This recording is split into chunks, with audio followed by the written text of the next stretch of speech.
Shyam Gurur Brahma Gurur Vishnu Gurur Devo Maheshwara Gurur Sakshat Para Brahma Tasmai Shri Gurave Namaha Krishnaya Vasudevaya Haraye Paramatmane Pranatakleshonashaya Govindaya Namo Namaha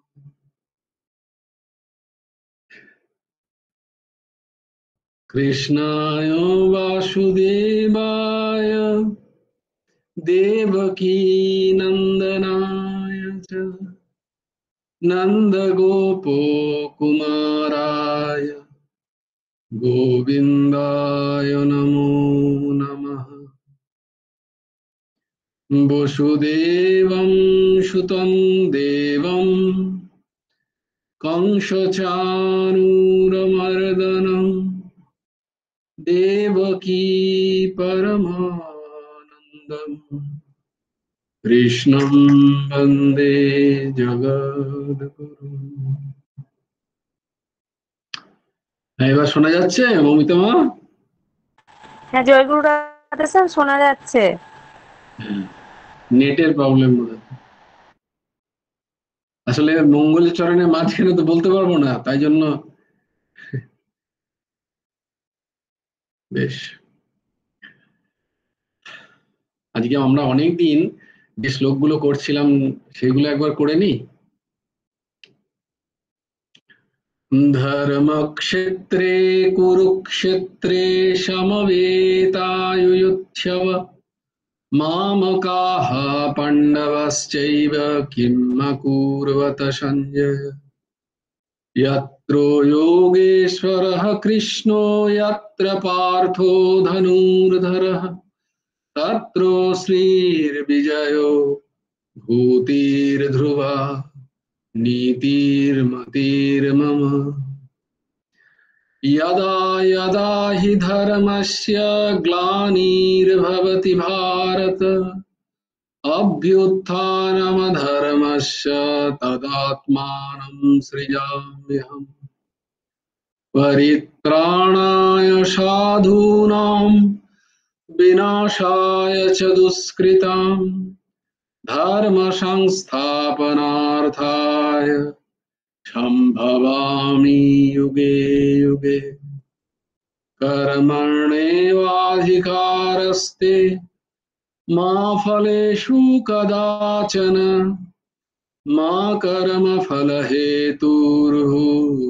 ते सङ्गस्त्वकर्मणि योगस्थः कुरु कर्माणि सङ्गं त्यक्त्वा धनञ्जय सिद्ध्यै सिद्धौ समो भूत्वा समत्वं योग उच्यते विहाय कामान् यः सर्वान् पुंश्चरति निष्क्रियः निर्ममो निरहङ्कारः सा शान्तिम् अधिगच्छति त्वमेव शरणं गच्छ सर्वभावेन भारत तत्प्रसादात् परां शान्तिम् स्थानं प्राप्स्यसि शाश्वतम् तद्विद्धि प्रणिपातेन परिप्रश्नेन सेवया उपदेक्ष्यन्ति ते ज्ञानं ज्ञानिनस्तत्त्वदर्शिनः श्रद्धावान् लभते ज्ञानं तत्परः संयतेन्द्रियः ज्ञानं लब्धा परां शान्तिम् अचिरेणाधिगच्छति कर्पणदोषो अपहतो स्वभावः पृच्छामि त्वां धर्मसम्मूढचेताः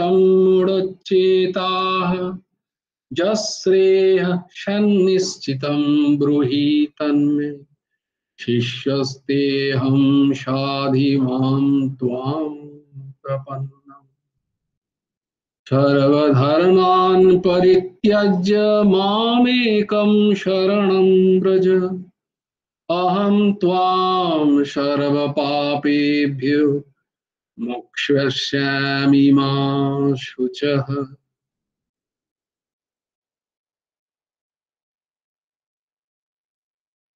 চঞ্চলং হি মনঃ কৃষ্ণ প্রমাথি বলবদৃঢ়म् তস্যাহং নিগ্রহং মন্যে বায়ুরিব সুদুষ্করम्। অসংশয়ং মহাবাহো মনো দুর্নিগ্রহং চলम् অভ্যাসেন তু কৌন্তেয় বৈরাগ্যেণ চ গৃহ্যতে। আজকে আমরা শ্রীমদ্ ভগবদ গীতার নবম অধ্যায়ের 27 নম্বর শ্লোক, অপূর্ব একটা শ্লোক।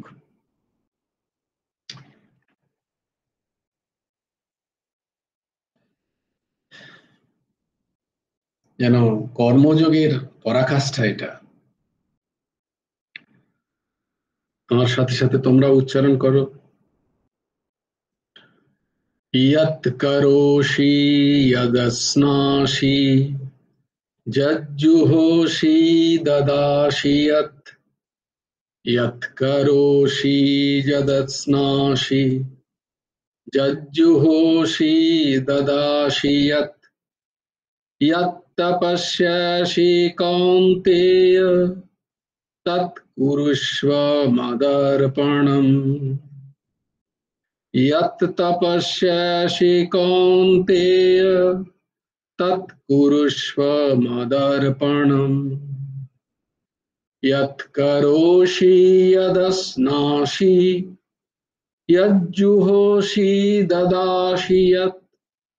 यत् तपस्यासि कौन्तेय तत् कुरुष्व मदर्पणम्। কৌন্তেয়, হে কৌন্তেয়, যৎ যা কিছু, করোষি করো, ইয়াত যা কিছু, অশ্নাসি খাও, ইয়াত যা, জুহোষি হোম করো, যৎ যজ্জুহোষি যৎ জুহোষি, ইয়াত যা, দদাসি দান করো, ইয়াত যে, তপস্যাসি তপস্যা করো, তৎ তা, মদর্পণম আমাকে সমর্পণ করো, কুরুষ্য করে, কুরুষ্য করে তারপরে লাও। আমরা যেটা বারবার বলছি যে ভগবান বলছেন, গুরুদেবকে তার এক শিষ্য প্রশ্ন করেছে, প্রভু আমার কর্মফল আমি যদি না ভুগতে চাই তাহলে কি করতে হবে? আমি কর্ম করেছি, কর্মফল তো ভুগতেই হবে। তো সে ভয় খেয়েছে, তাই জন্য সে তদ্বিদ্ধি প্রণিপাতিন হয়ে গুরুদেবের কাছে হাত জোর করে প্রশ্ন করছে, খুব বাজে বাজে কর্ম তো প্রচুর করেছি, প্রচুর মানুষকে কষ্ট দিয়েছি, প্রচুর হাড্ডি চিবিয়েছি, এবার সেগুলো যদি আমাকে ভুগতে না হয়, আমি ভুগতে চাই না, এবার আমাকে তো ভুগতে হবে, কিন্তু আমার তো ভোগার ইচ্ছা নেই। কার আর ইচ্ছা থাকে বলো? সবাই তো সুখটাই ভুগতে চায়, দুঃখটা আর কে ভুগতে চায়? তো তাহলে আমায় কি করতে হবে যদি একটু বলে দেন। বলে এমনি তো কিছু করার নেই, ভুগতে তো তোমাকে হবেই। না না, প্লিজ প্লিজ কিছু একটা তো বলুন। এরম ভাবে বলেননি ঠাকুর, সঙ্গে সঙ্গে তিনি তো দয়ার সাগর, পতিত পাবন, ভক্ত বৎসল, শরণাগত বৎসল। তো ঠাকুর বলছেন ঠিক এই কথাটাই, যে তুমি তোমাকে ভগবানকে অর্পণ করে দাও। বলে সেটা কিরকম? বলছে কিচ্ছু নয়, হাতে এক গন্ডুস জল নাও, জল নিয়ে কৃষ্ণ অর্পণম অস্তু, সংকল্প করো যে আজ থেকে আমার এই শরীর, আমি যা, আমি যা কিছু। ঠাকুরের প্রশ্ন উত্তরিতে আছে, গুরুদেবের প্রশ্ন উত্তরিতে বলছে এরকম জল নাও গন্ডুস করে, দিয়ে সংকল্প করো যে আজ থেকে আর আমি বলে কিছু নেই, আমার যা কিছু আমি তোমায় অর্পণ করে দিলাম প্রভু। আমার এই শরীর থেকে শুরু করে যা কিছু তোমার, অহং থেকে শুরু করে আমি তোমায় অর্পণ করলাম। কৃষ্ণ অর্পণম অস্তু, কৃষ্ণ অর্পণম অস্তু। আমি বলি না গুরু গুরার্পণম অস্তু, তেমনি বলছে তুমি একটুখানি জল নিয়ে সংকল্প করো আর মনে মনে নিজেকে কৃষ্ণে অর্পণ করে দাও। তাহলে তোমার দ্বারা যা কিছু হয়েছে, যা কিছু হচ্ছে এখন, বা যা কিছু হবে, এই সবের দায়িত্ব ভগবান নিয়ে নেবেন। দেখো কত সোজা। তুমি যদি না ভুগতে চাও, তোমার পুণ্য তোমার পাপ সবটুকু বলছেন ভগবান নিয়ে নেবেন, ভগবান ভুগবেন। গুরুদেব লিখেছেন। তো সেই একই জিনিস ভগবান এখান থেকেই, ঠাকুর তো আর শাস্ত্র বিরুদ্ধ কোনো কথা বলছেন না, শাস্ত্রে ভগবান কোথাও না কোথাও বলেছেন, তাই জন্যই তিনি এই কথাটা বলছেন। যদি আমরা আমাদেরকে সবকিছুকে ভগবানের করে দিই, তাহলে আমাদের পাপ পুণ্যের ভোগ আর আমাদের হবে না। তাই ভগবান বলছেন, হে কন্তেও, তুমি যা কিছু করো, যা কিছু খাও, যা হোম করো, যা দান করো, আর যে তপস্যা করো, তা সমস্তই আমাকে সমর্পণ করে দাও। ঠাকুর এখানে বলছেন না যে তুমি ফলটার ভোগ করো না, ফল ভোগ করো যা পাচ্ছ, কিন্তু ওটা তোমার কারণে হয়েছে, এই ভাবনাটাকে বাদ দাও, সেটার থেকে নিজের আসক্তিটাকে বাদ দাও। ইয়েস শুক্লাদি বলো। বলছি মানে কি সেই বকলমা দেওয়া? হ্যাঁ, ভেরি গুড। বকলমা দেয়া, একদম ঠিক বলেছো। ঠাকুরকে বকলমা দিয়ে দাও। নিজের নিজের এই শরীরের দস্তখত ঠাকুরকে দিয়ে দাও, যে তুমি যেমন, এই সব কিছু তোমার, তুমি যেমন রাখবে আমি তেমন থাকবো। जाए विधि राखे गुरुजी ताए विधि रहिए, और राधे श्याम राधे श्याम राधे श्याम गाइए। যায় বিধি রাখে। হ্যাঁ, কখনো ঠাকুর পালঙ্কে শোয়াচ্ছে, তাতেও আমার কোনো অহংকার নেই, পালঙ্কে শুচ্ছি। কখনো ঠাকুর আমায় মেঝেতে শুতে বলছে, আমার তাতেও কোনো বিকার নেই, মেঝেতে শুয়ে পড়ছি। জয়সা বিকারহীন জীবন। কখনো হয়তো খুব কষ্ট শরীরে, তাতেও কোনো অসুবিধা, প্রভু তোমার বড়ি দয়া। কখন খুব ভালো আছি, তবু প্রভু খুব কৃপা। সবেতে বকলম দিয়ে দেওয়া, আমার বলে আর কিছু নেই রাখা, বলে আমার বলে কিছু রাখলে চলবে না, গুরুদেব বলছেন নিজের বলে কিছু রেখো না। ব্যাস এটাই হচ্ছে বকলম। নিজের বলে যদি কিছু থাকে, তাহলে সেই নিজেরটা নিজেকেই ভোগ করতে হবে, অ্যাজ সিম্পল অ্যাজ দ্যাট। কত সোজা। শরণাগতি কত সোজা। যদি নিজের বলে কিছু রাখো, তাহলে নিজেকে ভোগ করতে হবে, আর নিজের বলে যদি কিছু না ভোগ করো, ঠাকুর ভোগ করবেন। শুনেছি, কিন্তু কে বুঝছে। তো ভগবান এখানে বলছেন তাই জন্য, যে যা কিছু ইয়াত করোসি, যা কিছু করছো, যা কিছু মানে যা কিছু, সেটা সেটা যা কিছু হয়ে গেছে। অবশ্যই যখন তুমি সৎসঙ্গ থেকে বেরিয়ে যদি কোনো কোনো কাজ জেনে বুঝে ভুল করো, তাহলে তো সেটার ভোগ তোমাকে করতে হবে। কিন্তু অজান্তে যদি কিছু ভুল হয়ে যায়, আমি করছি না কিন্তু আমার দ্বারা হয়ে গেছে, একটা হচ্ছে করা আর একটা হওয়া। হ্যাঁ, পিনাকি ম্যাডাম বলুন। হ্যাঁ, জয়গুরু রাধে স্যার। হুম। বলছি ভগবানকে যখন অর্পণ করে দিলাম, মানে আমি হুম। বলছি আমরা অত তো সোজা নয়, যেটুকু শুনছি হুম। বুঝছি আর কি। হুম। ধরো করলাম, মানে সেই তখন আমাদের মানে ভোগ কিরকম, মানে আমরা করতে পারবো সেইটা জানতে চাইছি, মানে ভোগ কিরকম করে হুম। করা হুম। যায়, এরকম কিভাবে হবে এটা? হুম। হুম। হুম।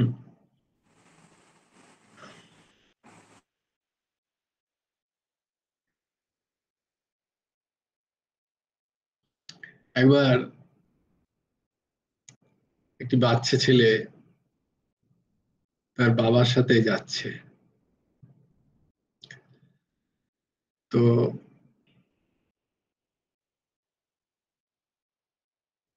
সামনে রাস্তা দিয়ে সামনে একটা ড্রেন আছে,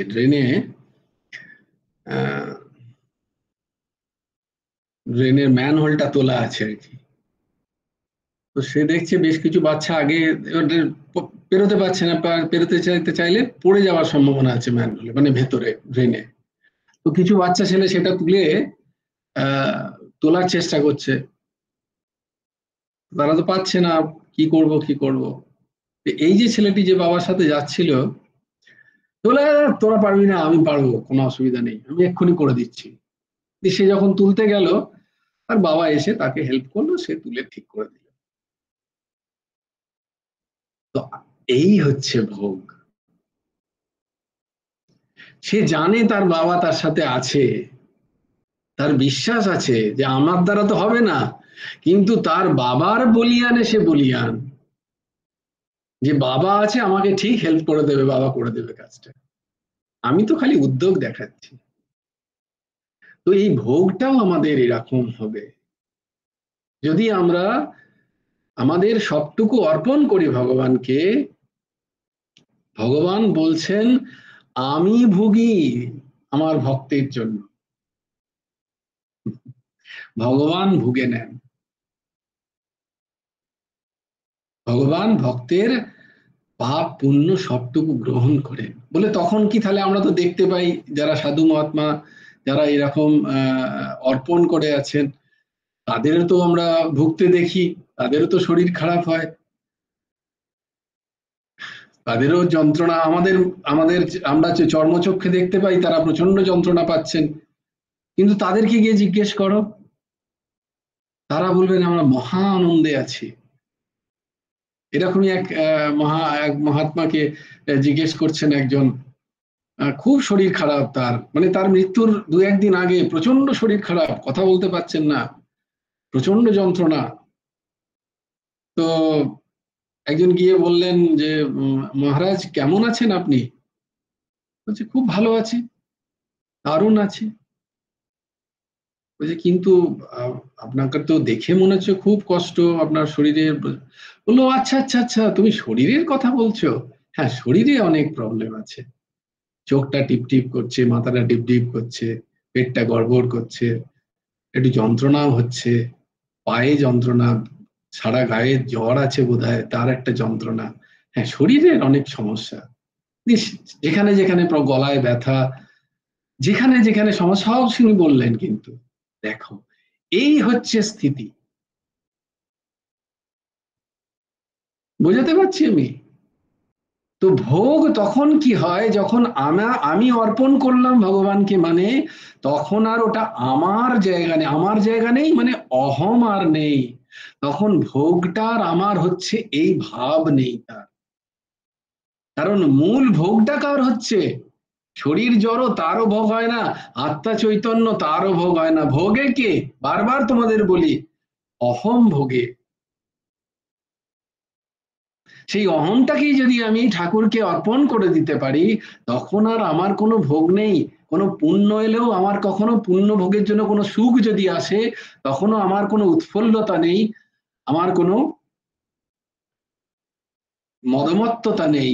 আবার পাপের কারণে, প্রারব্ধের যে শরীর, তার পাপের কারণে যদি আমার দুঃখ আসে, আমার বিয়োগ আসে, তখনও সেখানে আমার নিজের কষ্ট বলে কিছু নেই, কারণ আমি আর নেই সেখানে। এইটা হচ্ছে অর্পণ করে দেওয়া, নিজের আমিটাকে অর্পণ করা। যৎ করৌষি মানে কি, যে কাজগুলো অর্পণ করছি মানে কি, মানে কাজে যে আমিত্ব ছিল, কাজে যে কর্তৃত্ব ছিল, সেই কর্তৃত্বটাকে অর্পণ করা।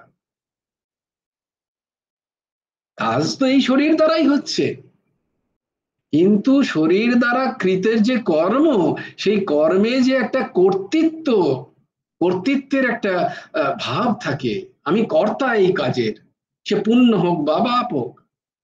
আমি করেছি, এই যে ভাব, এই ভাবটা অর্পণ। কর্ম অর্পণ মানে কি? এইটা অর্পণ।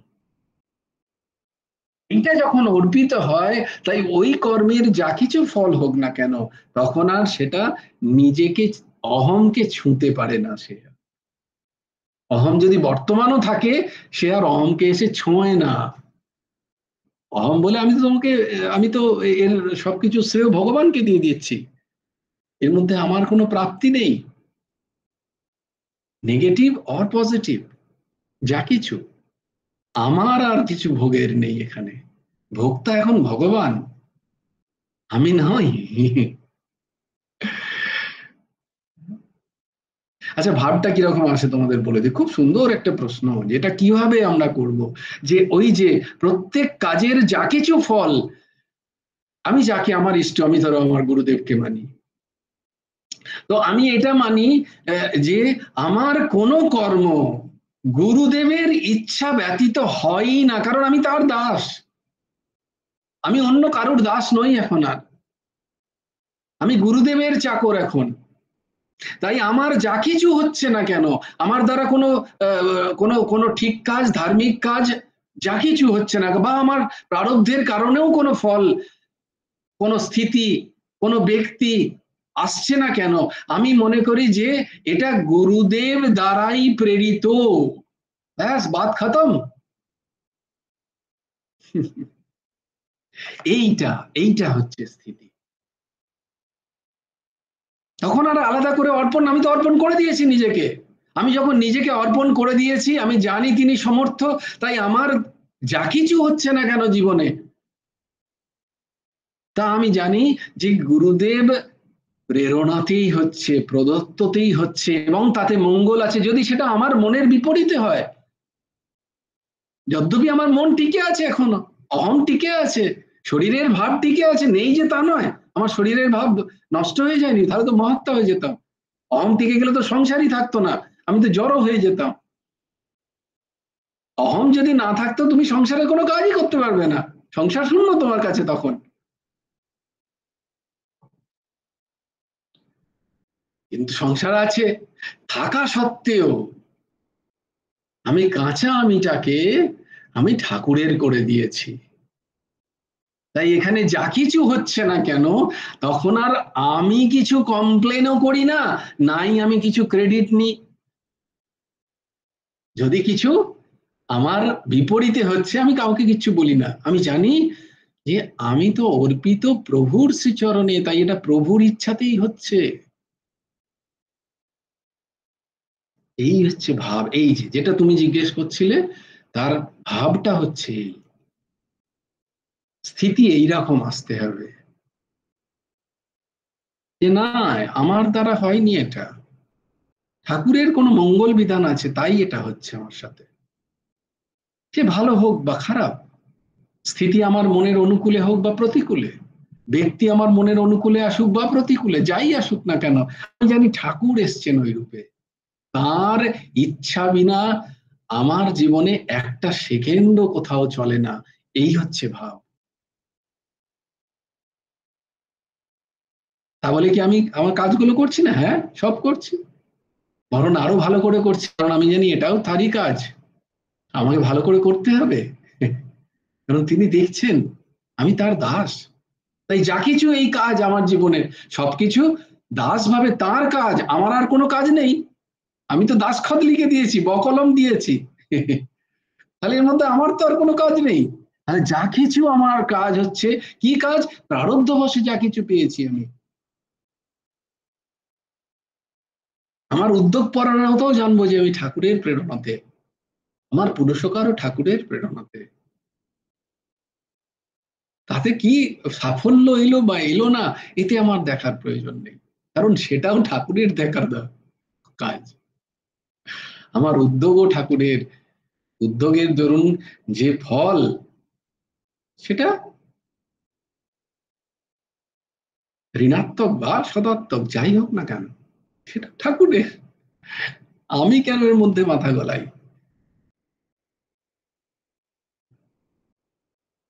বোঝাতে পারছি? এই হচ্ছে স্থিতি, এইটা বলে হচ্ছে অর্পণ বুদ্ধি, অর্পণ করে দেওয়া, নিজের দাস্তখতটাকে লিখিয়ে দেওয়া। এখানে আর কেউ আমি বলে কেউ নেই। তাই বলছেন ভগবান, ইয়াত কারোষি, যা করছো, যা করছো মানে বারবার বলছি, যা কিছু করছো, শাস্ত্রীয়, শারীরিক, ব্যবহারিক, সামাজিক, পারমার্থিক, যাবতীয় ক্রিয়া অন্তর্ভুক্ত যৎ করোষিতে, এই সব কিছু তুমি আমায় সমর্পণ করে দাও, নিজের কর্তা হিসেবে রেখো না। যদি কর্তা হয়ে থাকো তাহলে তোমায় ভুগতে হবে। যদস্নাসি, তুমি যা কিছু দৈনন্দিন কাজ করো, যদ্যপি যদস্নাসি মানে হচ্ছে, অস্নাসি মানে খাও, মানে গ্রহণ করো, যা কিছু গ্রহণ করছো, জানবে প্রভুর পরম দয়ায় আমি সেটা পাচ্ছি। যা কিছু তুমি পাচ্ছ সেটাকে প্রভুর পরম দয়া হিসাবে গ্রহণ করো। আমার এটাই চাই, আমার এটা না হলে জীবন চলবে না, না না না। আবার হয়তো অনেক প্রচুর পেলে এতটা তো এক্সপেক্ট করি, না না, সেটাও ঠাকুরের দয়া। আহা, প্রভুর কি দয়া! দুফোঁটা চোখের জল ফেলো তার জন্য। ঠাকুর আমাকে এতটা কৃপা করেন, এতটা দেখেন, আমি কি এর যোগ্য? এই হচ্ছে ভাব দাসের। সমর্পিত হও, যদস্নাসি, যা কিছু সেবন করছো কিনা, জানবে এই যখন এই স্থিতিতে তুমি যা সেবন করছো, সেই সেবনের ফল কিন্তু তুমি যাকে অর্পণ করেছো সে পাবে, তোমার প্রেমাস্পদ পাবে। তুমি যদি ঠাকুরটাকে প্রেম করে থাকো, তুমি যদি ঠাকুরটাকে ভালোবেসে থাকো, তাহলে তুমি যা কিছু গ্রহণ করছো তার ফল কিন্তু তার শরীরে যাবে।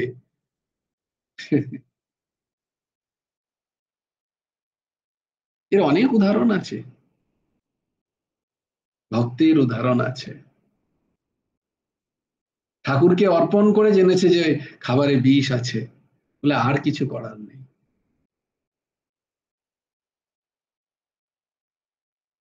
এই হচ্ছে অর্পণ বুদ্ধি। যজ্জুহোষি, যাই যজ্ঞ করছো, আমি কি বলেছি, যা কিছু আহুতি দেওয়াই মানে যজ্ঞ।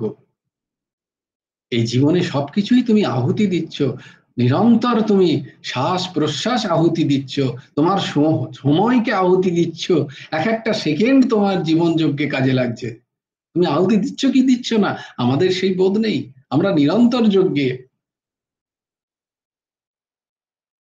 তুমি যা কিছু গ্রহণ করছো, আহার করছো, যজ্ঞ স্বরূপ। এই সমস্ত সামগ্রী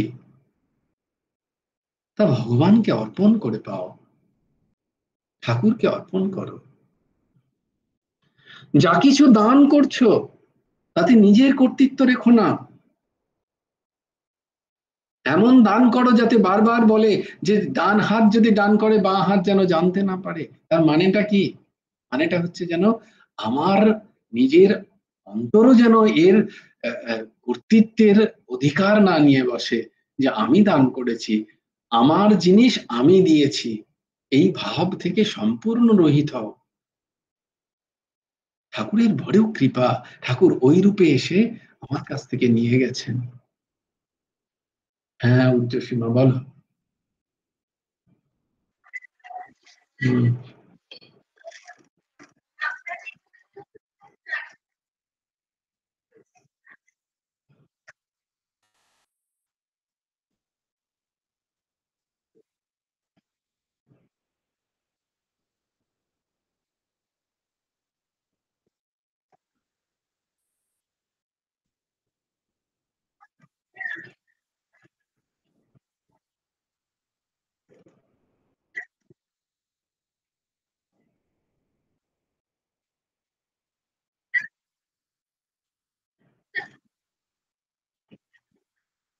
গুড গুড গুড, একদম ঠিক রাস্তায় আছো, একদম ঠিক রাস্তায়। তোমাদের প্রত্যেককে বলছি, ঊর্ধ্বসীমা যে কথাটা বলছে, এটা যদি ওর যদি হয় এবং এটা যদি সবাইকার হয়, জানবে তোমরা ঠিক রাস্তায় আছো। এটা একদম সৎসঙ্গীদের মানসিক স্থিতি। সব সৎসঙ্গী যদি ঠিক ঠিক সৎসঙ্গ করে তার মানসিক স্থিতি এইটি হবেই, একদম ঠিক রাস্তায়, এইটাই হয়, আর এটাই ঠিক। কন্টিনিউটি হলে তো আমরা লাইন দিয়ে দাঁড়িয়ে থাকবো ঊর্জশী মায়ের দরজার সামনে, মাতাজি শরণ শরণম মম, তুমি তখন সিদ্ধ হয়ে যাবে যখন ওটা নিরন্তর হয়ে যাবে। আর তার চেষ্টাই করছি আমরা, যাতে ওই কন্টিনিউটিটা থাকে। তা সেটা একদিনে হওয়ার নয়, অনেক সময় লাগে। সেটাই তো সাধনা, সেটাই তুমি করছো। এই যে মনে পড়ে যাচ্ছে, এই যে বিবেক জাগৃত হচ্ছে, বিবেক জাগৃত থাকবে না, এটাই স্বাভাবিক। যার বিবেক জাগৃত হয়ে গেল সে তো মহাত্মা, আর তো নিরন্তর ব্যবহার ওরকম হবে। কিন্তু যার হচ্ছে, এই যে তুমি স্থিতি বললে, তার মানে তোমার সৎসঙ্গ ফলীভূত হচ্ছে তোমার জীবনে। এটা যার যার হচ্ছে, জানবে সৎসঙ্গ ফলীভূত হচ্ছে তার জীবনে, মনে পড়ে যাচ্ছে, সৎসঙ্গের কথাগুলো মনে পড়ে যাচ্ছে ব্যবহারে, একটা আত্মগ্লানি আসছে, নিজেকে শুধরানোর চেষ্টা আসছে। আমার যা সবসময় হচ্ছে না তার একটা ব্যথা কাজ করছে আমার মধ্যে, একদম সৎসঙ্গের ফল। অদ্ভুত অদ্ভুত, গুরুদেবের অশেষ দয়া যে তো এই সৎসঙ্গ তোমাদের কাজ করছে লাইফে, অদ্ভুত। তাই ভগবান বলছেন যে কিছু করো না করো, সারাদিন একটুখানি সৎসঙ্গ করো। এক ঘড়ি আধা ঘড়ি আধেও মে আধ, তুলসী সঙ্গত সন্ত কি হরে কোটি অপরাধ। সারাদিন পারলে একটু অন্তত অবশ্যই, যেটা আমরা করছি প্রত্যেকদিন, এই গুরুদেবের কৃপা ছাড়া আর হয় না। রাম কৃপা বিনা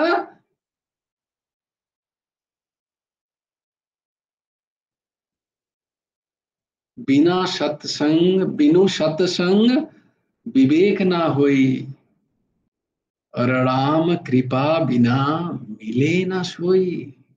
এই রামের, এই প্রভুর অনেক দয়া। আজকেই শুনছিলাম এক মহাপুরুষের কাছে যে যার এই জন্ম শেষ হবে তার মধ্যে আটটা গুণ প্রকাশ হবে। যদ্যপি এখন বলার আর সময় নেই, তবে প্রথম গুণটা হচ্ছে এইটা, যেটা আমার শুনে এত ভালো লাগলো যে দেখো তোমাদের মধ্যে কি অদ্ভুত। প্রথম গুণ হচ্ছে সৎসঙ্গ। ভগবান তাকে সৎসঙ্গতে পাইয়ে দেন। ভগবান পাইয়ে দেন মানে ভগবান কোনো না বন্ধু রূপে আসেন, মা রূপে আসেন, পিতা রূপে আসেন, পড়শি রূপে আসেন, পাশের মানুষটা রূপে আসেন, কোনো না কোনো রূপে এসে তিনি আগে প্রথমে বলেন, যা না একটু শোন না, একটু সৎসঙ্গ কর না, এই প্রেরণা দেন তিনি। তো জানবে খুব শুভ শুভ দিকের সূচনা, যার সৎসঙ্গ লাভ হয়ে যাচ্ছে। এটা ঠাকুরের প্রেরণা ছাড়া হয় না, এটা ভগবত প্রেরণা ছাড়া হয় না। জন্ম জন্মান্তরে অনেক পুণ্য কর্ম করলে তবে ভগবান এরম প্রেরণা করেন, সৎসঙ্গে পাঠান, সতের সঙ্গ হয়। সতের সঙ্গ হওয়ার পরে যদি সেই সৎসঙ্গ ভালো লেগে, দ্বিতীয় আটটার মধ্যে দ্বিতীয় হচ্ছে এক তো সৎসঙ্গর প্রাপ্তি, আর দ্বিতীয় হচ্ছে সৎসঙ্গে একটু একটু রুচি, আমার ভালো লাগতে শুরু করেছে। এই যে তোমরা যেদিন হয় না বলো ভালো লাগছে না একটা দিন, এই যে এই জায়গাটা খুব ছোট জিনিস না, এটা বিশাল বড় ব্যাপার। এর জন্য তোমরা অহং করো না অবশ্যই, আমি তোমাদের স্থিতি বলে দিচ্ছি। এটা গুরুদেবের কৃপা ছাড়া, এটা মাতা পিতার কৃপা ছাড়া, এটা ভগবানের কৃপা ছাড়া এই স্থিতি আসে না মনের। এই সৎসঙ্গ ছাড়া একটু ভালো কথা না শুনলে আমার সারাদিনটা মনে হচ্ছে যেন ভালো যাচ্ছে না, এক চরম স্থিতি। দেখো তোমরা কত ভাগ্যবান যে তোমাদের সৎসঙ্গ ভালো লাগছে, তোমরা সৎসঙ্গ প্রাপ্ত করছো, সৎসঙ্গ তোমাদের ভালো লাগছে, প্রত্যেকদিন হাজার সমস্যা সত্ত্বেও তোমরা সৎসঙ্গ শ্রবণ করছো, এ এক পরম স্থিতি তোমাদের। যদ্যপি এটা বলা উচিত নয়, কিন্তু ওই মাঝে মাঝে ভালোকেও ভালো বলতে হবে, তবে একটু এন্থু পাওয়া যায় যে না না তাহলে আমরাও একটু আরেকটু করি। আমি আবার যেমন গুরুদেবকে সবে সবে হয় আর কি, ঠাকুরকে বলতে বললাম, মহারাজকে ছিলেন আমাদের ধীরাজিমা ইরাজিমা ছিলেন, বললেন ঠাকুরকে বলো না যে এত নাম জপ করছি, কই কোনো তো উপলব্ধি নেই, কিছু তো পেলে একটু আর একটু বাড়ে, চেষ্টা হয়। হ্যাঁ, ওরা বললো, বলে হ্যাঁ হ্যাঁ হ্যাঁ মা বলো বলো, আমাকে কিছু উঠিয়ে দিলে, বলে বলো বলো বলো। তো ঠাকুরকে বললাম গুরুদেবকে, এমন রাগান রেগে গেলেন, সবারই একই প্রশ্ন, সবাই কিছু না কিছু চাইছে, কি রাগ সে ঠাকুরের। হ্যাঁ, কিছু করলো না করলো না, এক্ষুনি চাই। বলে নাম করা কর্তব্য, তাই নাম করবে, কর্তব্য, ইট ইজ ইউর ডিউটি। আমি যে নাম দিয়েছি এটা তোমার ডিউটি, তোমার কর্তব্য। কিরকম নাম? অবিশ্রান্ত নাম, এটা তোমার কর্তব্য। করছো বলে বিশাল একবারে ইয়ে হয়ে গেছে, আমাকে কৃপা করে দিয়েছো যে এক্ষুনি আমার উপলব্ধি চাই, আমার কিছু চাই। সবাই ঝাড়টার খেয়ে চুপচাপ চুপ হয়ে গেলাম। তো নাম করা কর্তব্য, সৎসঙ্গ করা কর্তব্য,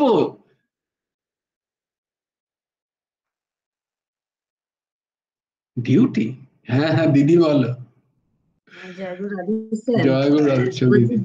নাম তো করি, হয়তো কখনো জোরে জোরে করার ইয়ে যদি মনে মনে করি, সেটাও তো নাম করা হয়। হ্যাঁ হ্যাঁ হ্যাঁ, অবশ্যই অবশ্যই অবশ্যই, যেভাবে হোক, যেভাবে হোক, যেন তেন প্রকারেণ কৃষ্ণ মনোনিবেশায়েৎ, যেভাবে হোক, মনে মনে হোক, বলে বলে হোক, ঠোঁটে হোক, উপাংশু হোক, মানসিক হোক, বাচিক হোক, তিন রূপর জপ হয়, বাচিক জপ, উপাংশু জপ, মানে ঠোঁট বন্ধ করে ডিপ জিভ নড়ছে, বা মনে মনে হচ্ছে, যেভাবে হোক লাগে রহো, লাগে রহো, জপাত সিদ্ধি, জপাত সিদ্ধি, নাম ছাড়া আর কোনো গতি নেই, যেভাবে হোক সবেতে হবে, সবেতে হবে। তবে যখনই সুযোগ হবে, রাধেশ্যাম নাম গুরুমন্ত্র নয়, যে মহামন্ত্র, সেটা, হ্যাঁ, গোবিন্দ নাম আদি আদি যত নাম, সেগুলো মুখে উচ্চারণ, কানে শোনা ভালো। কেন কি বলছেন দেখো, ভাগবতের শেষ শ্লোকটা কি বলছেন, যে নাম সংকীর্তনম ইয়াস্য, সংকীর্তন, নাম সংকীর্তনম ইয়াস্য সর্বপাপ প্রণাশনম প্রণমো দুঃখ শমনঃ ত্বম নমামি হরিম পরম। সংকীর্তন করলে কি হয়, তুমি নিজে যেমন উদ্ধার হচ্ছ, নিজে পবিত্র হচ্ছ, তার সাথে সাথে তোমার ওই নাম যার যার কানে গিয়ে পৌঁছচ্ছে, কত জীবাণু কীটাণু চারিদিকে ঘুরে বেড়াচ্ছে, সবাই উদ্ধার প্রাপ্ত হচ্ছে। তোমাকে আলাদা করে কোনো দান পুণ্য করতে হবে না, বলছে সারাদিন পরে একটুখানি 5 মিনিট 10 মিনিট হাততালি দিয়ে শুধু নাম করো, যেখানে আছো সেখানে, কোথাও মাইক লাগিয়েও করতে হবে না, কোটি কোটি জীব উদ্ধার হয়। তাই জন্য যে নাম সংকীর্তন করে তার দোষ ভগবান আর দেখতে পান না, তার ভেতরটা কিছু দেখেনি না ভগবান, সে কুটিল জটিল তার ভেতরে কি আছে ভগবান ভুলে যান। যেই দেখেন যে আমার নাম করছে, হাততালি দিয়ে ব্যাস, ভগবান তাকে সব দিয়ে দেন। তা ভগবান আর দেখতেই পান না তার ভেতরে কি আছে। এই হচ্ছে সংকীর্তনের মাহাত্ম্য কলিতে।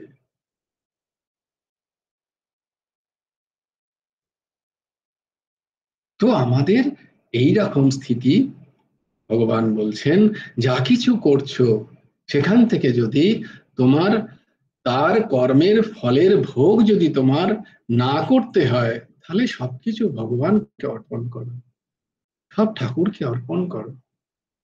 কৃষ্ণার্পণমস্তু, গুরার্পণমস্তু, বারংবার তাকে দিয়ে দাও তার শ্রেয়, তার ফল তার আগে করো, তারপরে করো, যা কিছু করছো তা ভগবানের প্রসন্নতার জন্য করছো, এই ভাব নিয়ে জীবন যদি চলে, তাহলে যা কিছু তীর্থ, ব্রত, উপবাস, ভজন, ধ্যান, জপ, কীর্তন, শ্রবণ, মনন, যা কিছু পারমার্থিক ক্রিয়া এই ভগবানের কৃপায় হচ্ছে। তো গুরু কৃপায় জানবে যে সৎসঙ্গ হচ্ছে, আর যেদিন হচ্ছে না সেটাও গুরু কৃপাতেই হচ্ছে না, জানো তো, আমাকে দোষ দিও না, আমি এখান থেকে বেঁচে গেলাম।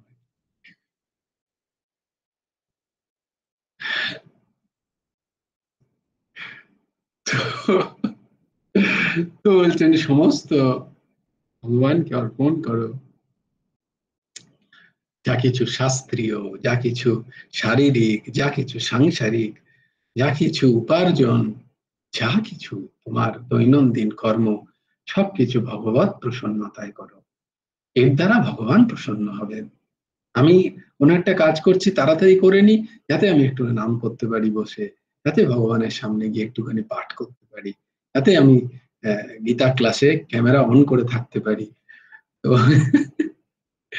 তো তো এই সব কিছু গুরুদেবকে অর্পণ, ঠাকুরকে অর্পণ, এইভাবে দেখো কত সুন্দর, তাই না? জীবন কত সুন্দর হয়ে যাবে, সরল হয়ে যাবে। তো যা কিছু করছো, যা কিছু তপস্যা করছো, হে কৌন্তেয়, হে কুন্তি নন্দন, তৎ কুরুষ্ব মদার্পণম, আমাকে জয় জয় শ্রী রাধে, जय जय श्री सीताराम, हर हर महादेव, हर हर महादेव, हर हर महादेव। কেন তিনবার মহাদেব বললাম জানো? শিব পুরাণে লেখা আছে যে যে একবার মহাদেব বলেন, সারাদিনে যদি একবার কেউ হে মহাদেব বলে উঠলো, তাহলে ভগবান বলছেন সে যা চায় আমি তাকে তাই দিয়ে দিই। ভূত ভবন আশুতোষ বলছেন তার মনে যা আছে আমি তাকে তাই দিয়ে দিই। বলছে দ্বিতীয়বার বললে মনে হয় যেন তাকে সমস্ত বিশ্বের যত সুখ স্বাচ্ছন্দ্য আছে সব প্রদান করি। দ্বিতীয়বার কেউ যদি একবার বললো হে মহাদেব, তার মনের ইচ্ছা অনুযায়ী দেবেন। দ্বিতীয়বার যদি কেউ মহাদেব বলে, তাহলে বলছে যে পৃথিবীর যত সুখ স্বাচ্ছন্দ্য সব তাকে দিয়ে দেবো। আর তৃতীয়বার বললে আমি আমাকে দিয়ে দেবো। তাকে ভগবান প্রাপ্ত হয়ে যাবে, সে তার এই যে আসা যাওয়ার চক্র ছুটে যাবে। শিব পুরাণে লেখা আছে তিনবার মহাদেবের দেখো, শুদ্ধ মহাদেব, তাই জন্য তোমাদের বলাই হবে হর হর মহাদেব। তো এই যে সোমবার, আজকে সোমবার বললে তো আরো ঠাকুর খুশি হয়ে যাবেন আমার ভোলে বাবা। তো তাই জন্য হর হর মহাদেব, আমাদের বলা হর হর মহাদেব, হর হর মহাদেব, হর হর মহাদেব। ভজ গুরু হেমন্ত দেব রাধে শ্যাম, জপ হরে কৃষ্ণ হরে রাম, जय जय श्री राधे, जय जय श्री राधे, जय जय श्री राधे। हरि बोल, हरि बोल, हरि हरि बोल। जय गुरुदेव, जय गुरुदेव, जय गुरुदेव। जय जय परमंश ठाकुर श्री श्री हेमंत देव जियोर जय। जय गुरु राधे श्याम, राधे श्याम, राधे श्याम, श्याम श्याम राधे राधे, राधे कृष्ण, राधे कृष्ण, कृष्ण कृष्ण राधे राधे। जय गुरु राधेश्याम, श्री गुरार्पणमस्तु। শ্রী হেমন্ত দেবার্পণম। জয় গুরু রাধেশ্যাম। সবাই ভালো থেকো, সুন্দর থেকো, সুস্থ থেকো। জয় গুরু রাধে। জয় গুরু রাধেশ্যাম।